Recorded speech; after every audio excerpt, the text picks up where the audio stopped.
వీడియోలో రెమెడీస్ పూజలకు సంబంధించి నేను చెప్పట్లేదు. గ్రహదోష నివారణలు అట్లంతా నేను చెప్పట్లేదు. ఎందుకంటే మనకి ఈ శుక్రకేతులు అనేది లైఫ్ లాంగ్ మనకి ఉంటది కాబట్టి జాతకంలో దీనికన్నా మన డే టు డే లైఫ్‌లో మనము చేసే వర్క్‌లో మనం గాని దీన్ని అలైన్ చేసుకున్నామంటే డెఫినెట్‌లీ దీని నుంచి ఉపశమనం అనేది ఖచ్చితంగా మనము బయటపడొచ్చనమాట.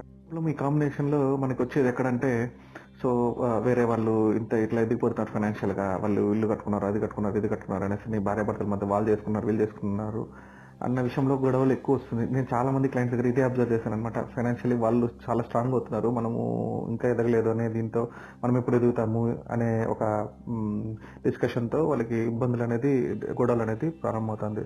దీన్ని ఒకటి కంట్రోల్ చేసుకోండి.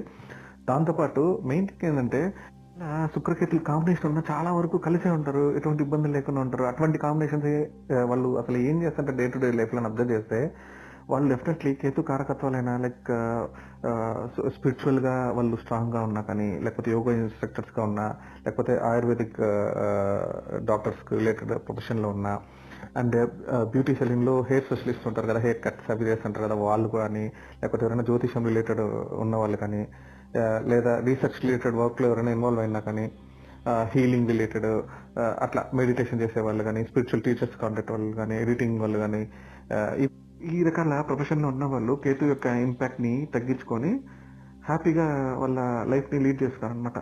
శుక్రకేతు కాంజంక్షన్ ఉన్నా కానీ వాళ్ళు ఎటువంటి ఇబ్బంది పడకుండా వాళ్ళ లైఫ్‌ని అలైన్ చేసుకొని కేతు ఎనర్జీస్‌ని, బ్యాడ్ ఎనర్జీస్‌ని తగ్గించుకొని లైఫ్‌ని హ్యాపీగా లీడ్ చేస్తారు.